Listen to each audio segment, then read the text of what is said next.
السلام علیکم ورحمۃ اللہ وبرکاتہ۔ بریک سے پہلے ہماری گفتگو ہو رہی تھی کہ میاں بیوی کے آپس میں حقوق ہیں اور ان حقوق کا خیال رکھنا ہر ایک کے لیے ضروری ہے۔ اگر وہ چاہتا ہے کہ اچھی انداز کے ساتھ زندگی گزرے، پرسکون انداز کے ساتھ زندگی گزرے، اسے چاہیے کہ اپنے حقوق کا خیال رکھے۔ مرد کے سلسلے میں جو حقوق آپ نے دیکھے ہیں کہ اسے کس انداز کے ساتھ زندگی گزارنی چاہیے، کس طرح اسے نان و نفقہ واجب ہے ایک مرد کے لیے کہ وہ اپنے بیوی اور بچوں کو پرووائڈ کرے، یہ واجب ہے اس کو۔ یعنی اس میں یہ نہیں ہو سکتا کام کر رہا ہے کام نہیں کر رہا ہے، اسے چاہیے کام کرے، مرد کو چاہیے جائے باہر کام کرے، سستی نہ دکھائے، غفلت نہ دکھائے۔ اور اسی طرح اگر وہ خرچ کرتا ہے، ایک ایک پاؤنڈ اگر خرچ کر رہا ہے، ایک ایک درہم خرچ کر رہا ہے، یہاں تک یہ بتایا گیا کہ اگر کوئی شخص اپنے بیوی بچوں کے لیے، دیکھیں امام سجاد علیہ السلام کا وہ فرمان، یہ دیکھیں یہ ساری زندگی کے اگر حقیقی معنوں میں ہم نے سلیقے سیکھنے ہیں تو ہمیں اہل بیت علیہ السلام کے در پہ آنا ہوگا، وہیں سے انسان کو صحیح سلیقے ملتے ہیں زندگی کے۔ فرماتے ہیں کہ لَأَنْ أَدْخُلَ السُّوقَ وَمَعِيَ دَرَاهِمُ أَتْبَاعَ بِهِ لِعِيَالِ لَحْمَا۔ میں اس کا انشاءاللہ ٹرانسلیشن ابھی آپ کی خدمت میں عرض کر دیں۔ السلام علیکم ورحمۃ اللہ۔ السلام علیکم۔ السلام علیکم۔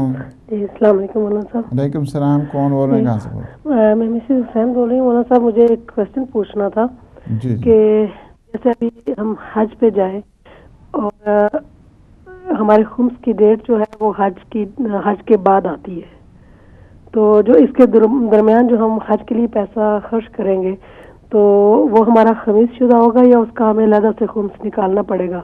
کیونکہ جیسے لاسٹ ایئر میں نے دسمبر میں نکالا، ابھی دسمبر میں ڈیٹ آئے گی، تو اس کے درمیان جو ہم یہ حج پہ خرچ کریں گے تو اس کے لیے کیا کرنا پڑے گا؟ آپ نے جو پیسے آپ کے پاس ہیں وہ آپ نے اس سے پہلے خمس نکالا ہوا ہے؟ جی لاسٹ ایئر میری جو ڈیٹ ہے خمس کی وہ دسمبر میں آتی ہے۔ میں سمجھ گیا ہوں وہ خمس ہے۔ جی آپ کی جو لاسٹ دسمبر کی یہ پیسہ، اس کا جو خمس آپ سے نکالا تھا، یہ وہی پیسہ ہے یا الگ سے ہے؟ یہ دسمبر کا نہیں، یہ تو پھر اس سال سے ہے نا، نہیں، اس میں کچھ ادھار لیا ہے اور کچھ چلیں اس سے اپنا ہے۔ ٹھیک ہے، یہ جی پلیز، تھینک یو۔ ٹھیک ہے۔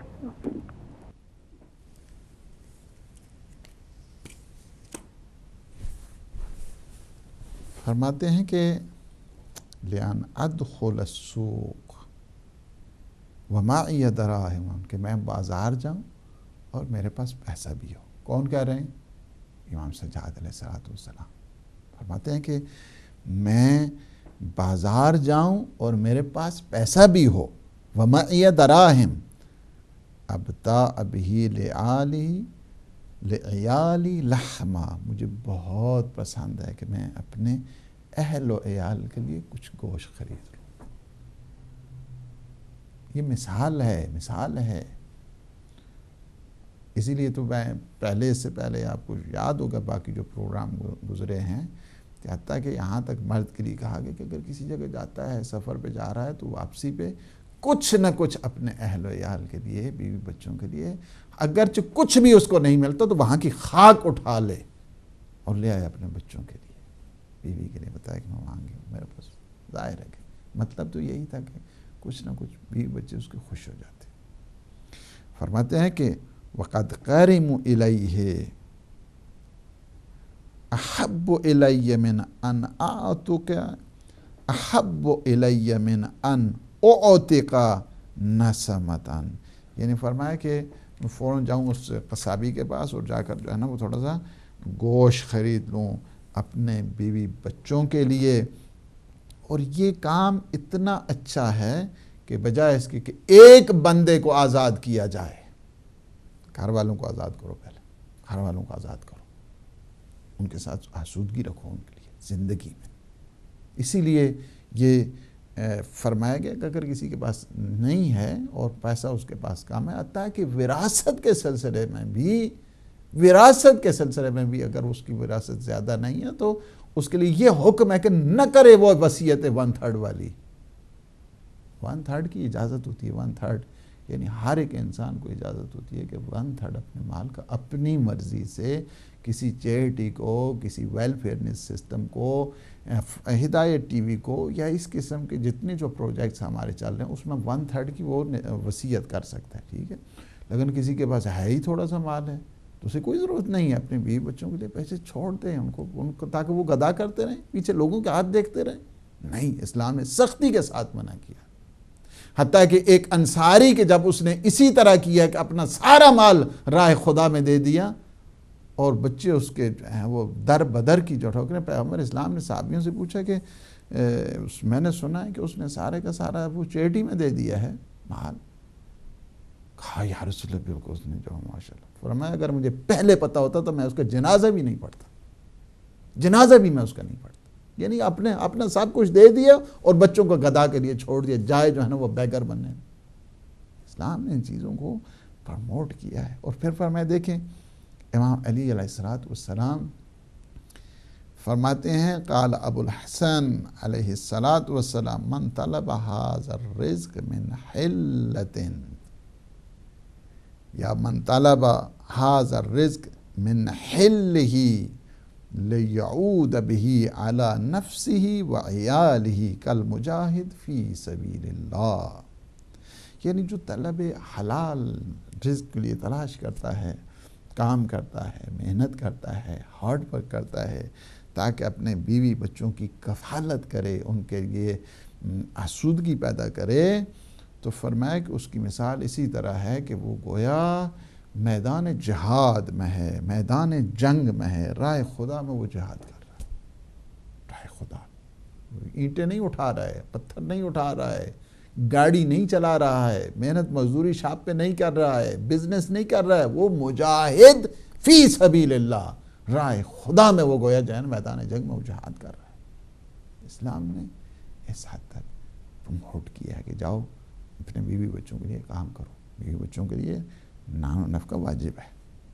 پھر اسی طرح اگر آپ دیکھیں کہ البتہ بعض یہ بھی ہوتا ہے کہ بندگان خدا یہ بھی الگ سے جو ہے نا ایک مسائل ہیں اور جس کے لیے بڑی توجہ دینے کی ضرورت ہے. خواتین کو قناعت کی ضرورت ہے. خواتین کو فضول خرچی نہیں کرنی چاہیے کہ مجھے میں فلاں تو محفل میں گئی تو ایک ہی جوڑا پہنا، اب دوسری دفعہ پھر مجھے دیکھیں گے، اس طرح نہیں ہونا چاہیے. یہ فضول خرچی میں آتا ہے، یہ اسراف میں آیا کرتا ہے. انہیں چاہیے کہ گھر کے ماحول کو ٹھیک رکھیں.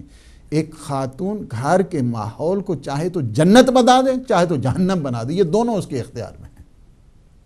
بعض اس کے باوجود بھی یعنی وہ بندہ خدا مزدوری کر رہا ہے، محنت کر رہا ہے، اس کے باوجود کیا ہوتا ہے اس کو بعض اوقات زبان کے ذریعے، فعل کے ذریعے، نوک ٹوک اس قسم کی چیزیں شوہر اس کو قطعاً اچھا پسند نہیں کرتا ہے. اور وہ ہمیشہ جب آپ اپریشیٹ کریں گے اپنے شوہر کو، وہ شوہر جان قربان کرنے کے لیے تیار ہوتا ہے. ایسا نہیں ہے ہمیشہ. اسی لیے فرمایا گیا شوہر کو بھی اس بات کی طرف متوجہ کیا گیا کہ بعض خواتین اگر اس انداز کے ساتھ تمہارے ساتھ بیہیو کریں تو تمہیں کیا کرنا چاہیے. السلام علیکم ورحمۃ اللہ. وعلیکم السلام. وعلیکم السلام ورحمۃ اللہ. میں مسز ریزی بات کر رہی ہوں. میں نے سوال پوچھنا تھا. جی فرمائیے. ہاں، میں نے ایک تو سوال ہی پوچھنا تھا کہ جو غنا ہوتا ہے اور جو لہن ہوتا ہے اس میں کیا فرق ہوتا ہے؟ یہ مطلب ان دونوں میں کیا فرق ہے؟ کیونکہ غنا کو کہتے ہیں حرام ہے. اور دوسرا میں نے ایک اور سوال یہ پوچھنا تھا کہ یہ جو کہتے ہیں قضا اور قدر جو ہوتی ہے اس میں کیا فرق ہوتا ہے؟ مطلب یہ کیا چیز ہوتی ہے؟ کیونکہ کہتے ہیں کہ راضی بقضا رہنا جو ہے وہ سب سے بڑی چیز ہوتی ہے، سب سے بڑی عبادت ہے کہ انسان اپنے ساتھ جو ہونے والا ہے اس سے راضی رہے. تو مطلب کیا اگر انسان کے ساتھ جیسے ظلم ہوتا ہے، جیسے یہ فلسطین میں ظلم ہو رہا ہے یا جیسے کربلا میں اتنا سارا ظلم ہوا، قتل و غارت ہوا، مطلب شہید کیا گیا، تو کیا یہ قضا جو ہوتی ہے وہ مطلب اللہ میاں نے کسی کے لیے رکھی ہوئی ہوتی ہے یا لوگ کسی پر ظلم کرتے ہیں؟ تو مطلب یہ قضا کے بارے میں آپ پلیز بتا دیجیے کہ کیا چیز ہوتی ہے، کہ اللہ میاں ڈیسائیڈ کرتے ہیں یا انسان کا خود سے ہوتا ہے؟ شکریہ. ٹھیک ہے.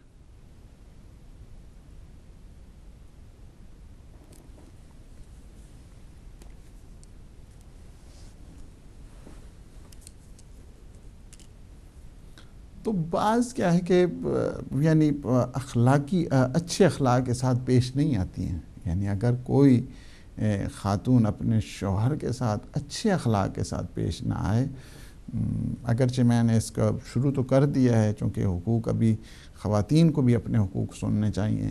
مرد کے لیے 3-4 پروگرام ہم نے اس سلسلے میں، تاکہ انہیں اس بات کی خبر ہونی چاہیے، انہیں پتہ چلنا چاہیے کہ میرے جو حقوق ہیں وہ کیا ہیں. خواتین کو بھی خبر ہونی چاہیے کہ ان کے حقوق کیا ہیں. لیکن بعض اوقات ڈیلنگ اس قسم کی ہو جاتی ہے کہ نوک ٹوک، یعنی جملہ کسنا، جملہ مارنا، تاکہ اس کو آزار دی جائے، اذیت دی جائے.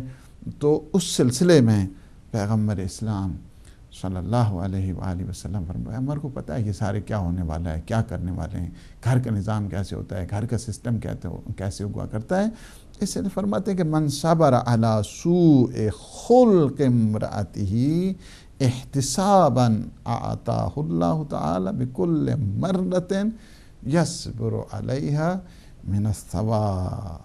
فرمایا کہ اگر کوئی شخص، یعنی کوئی شوہر، اپنی بیوی کے جو اخلاق ہے، جو اچھا اخلاق نہیں، یعنی مس کنڈکٹ جس کو کہتے ہیں، جو بیڈ بیہیویئر ہے اس کو کہتے ہیں، یا مثلا جو ہے نا وہ بد اخلاقی جس کو کہا جاتا ہے، اگر کوئی مرد، اگر کوئی شوہر اپنی بیوی کی بد اخلاقی کے اوپر صبر کرتا ہے، ظاہر ہے کہ جب آرگومنٹ شروع ہوتا ہے ایک تو اگر خاموش رہے نا تو معاملہ تمام ہو جاتا ہے.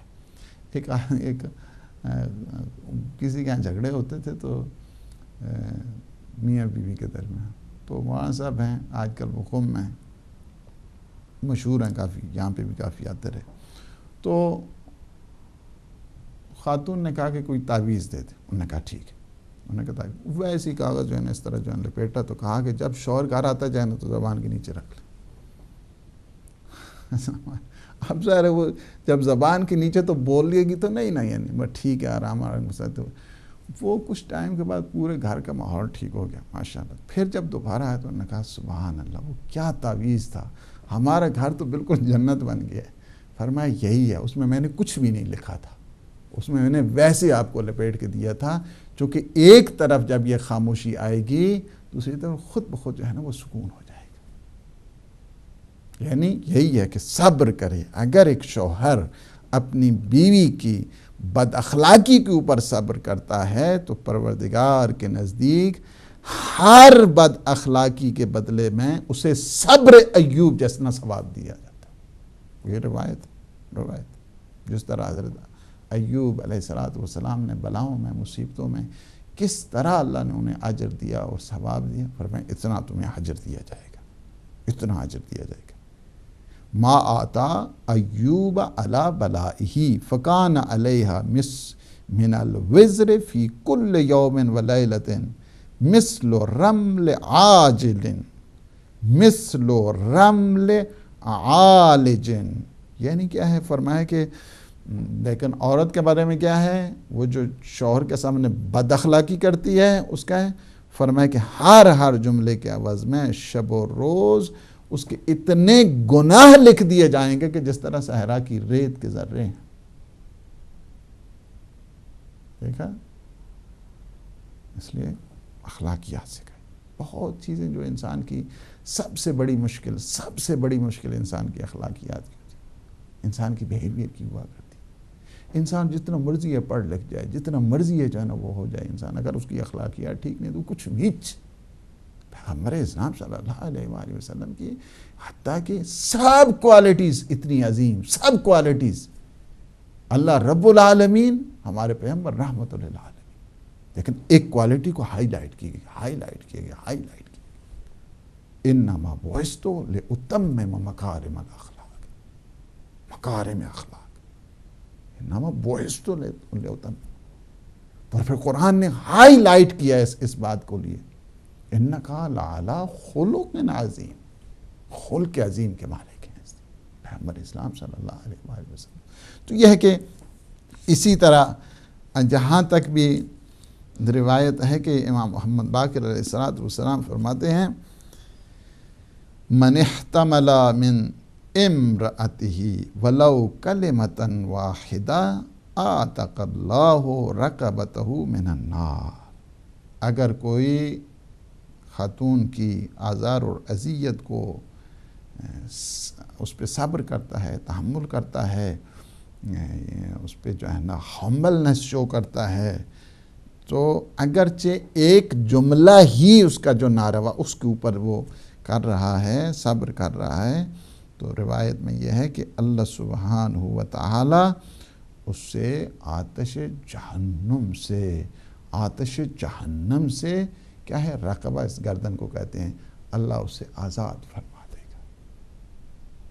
یعنی اللہ اس کی گردن کو آتش جہنم سے، یعنی وجود ہوتا ہے، یہ مراد ہوتا ہے، یعنی اس کو آتش جہنم سے بالکل جو ہے نا وہ آزاد فرمائے گا. پھر کیا ہے، اوجب اللہ لہ الجنہ، یہ مردوں کے لیے میں سنا رہا ہوں، اوجب اللہ لہ الجنہ، اللہ اس کے اوپر جنت کو واجب قرار دیتا ہے. وَكَتَبَ لَهُ مِئَتَ أَلْفِ حَسَنَةٍ، اور اللہ پاک اسے 200,000 یعنی کیا 2 لاکھ اسے نیکیاں عطا کرتا ہے. ایک جملہ جو اس کے بد اخلاقی کا اور جو ٹوک لگائی کہ جس کے اوپر جس سے اس کے ویسے وہ بھڑک جاتا، لیکن اس نے کیا کیا ہے، شوہر نے صبر کیا ہے. صبر جب کیا ہے تو اللہ سبحانہ و تعالیٰ کیا ہے، وعدہ کیا. یہ اللہ کے اولیاء کے کلام ہیں، یہ کوئی سٹوریز نہیں ہیں، یہ کوئی حکایتیں نہیں ہیں، ان کو غور سے سنیں اور غور سے سمجھیں. فرمایا کہ تم نے صبر کیا ہے نا عورت کی بد اخلاقی پر، تو ہم کیا ہیں، جہنم سے ہم تمہیں آزاد کر رہے ہیں، جنت کو تمہارے اوپر واجب کر رہے ہیں، 2 لاکھ تمہیں نیکیاں دے رہے ہیں اور 2 لاکھ تمہاری برائیوں کو ہم مٹا رہے ہیں. فرماتے ہیں دیکھیں، وَمَحَا عَنْهُ 100,000 سَيِّئَةٍ وَرَفَعَ لَهُ 100,000، اور 2 لاکھ اللہ اس کے درجات کو بلند کر دیتا ہے. کتنے؟ 2 لاکھ نیکیاں عطا کی، 2 لاکھ گناہوں کو مٹا دیا، 2 لاکھ درجے اس کے بڑھا دیے.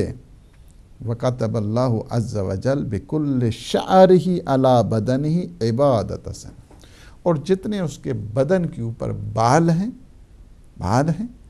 اتنا اللہ سبحانہ و تعالیٰ اسے 1 سال کی عبادت کا ثواب دیتا ہے.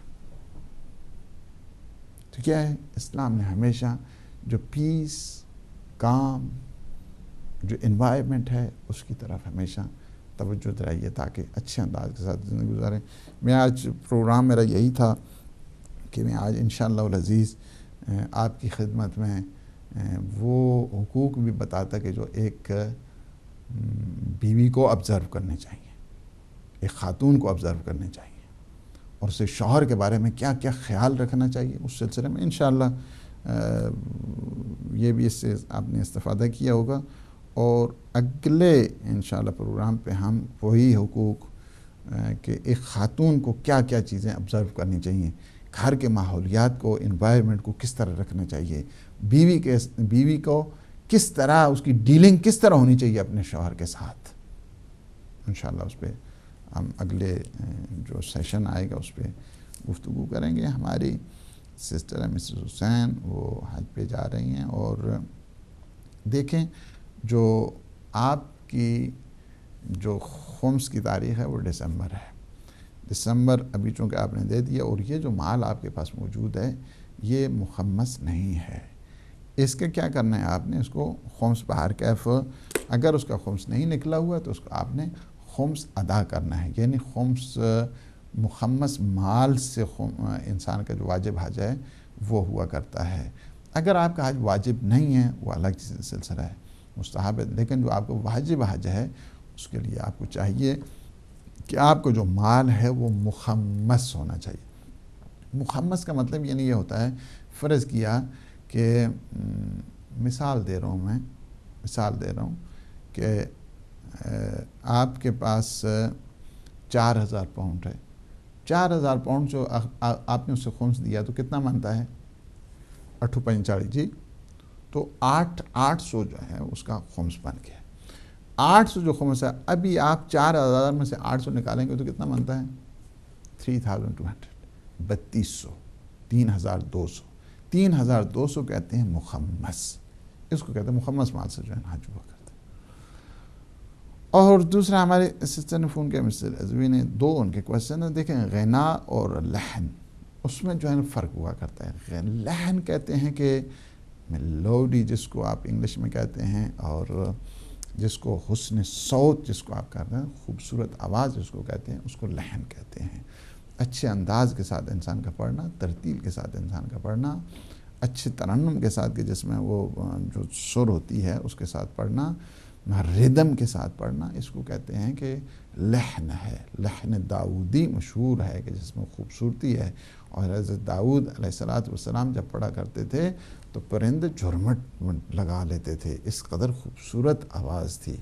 ہمارے معصومین علیہ السلام کی بھی لحن اتنی خوبصورت ہوا کرتی تھی، حتیٰ کہ امام موسیٰ کاظم علیہ السلام کا ہے کہ جب تلاوت قرآن کیا کرتے تھے تو ماشکی، آج کل تو ماشاءاللہ ہر کے ہاں گھروں کے ہاں پانی موجود ہے، اس دوران بڑی بڑی جو مشقیں ہوا کرتی تھی پانی کی، اس پہ وہ بھر کر لاتے تھے، اور بعض مشقوں میں سوراخ بھی ہوتے تھے، ٹپکتے رہتے تھے ڈراپ سے اس کے تھے پانی کے، تو اس قدر یعنی بعض کی مشقیں خالی ہو جایا کرتی تھی جب تک امام علیہ السلام کی تلاوت ہو رہی ہوتی تھی۔ اسی طرح امام سارے ہمارے جتنے معصومین ہیں ان سب کے ہاں اسی طرح بہت خوبصورت ان کی آواز تھی۔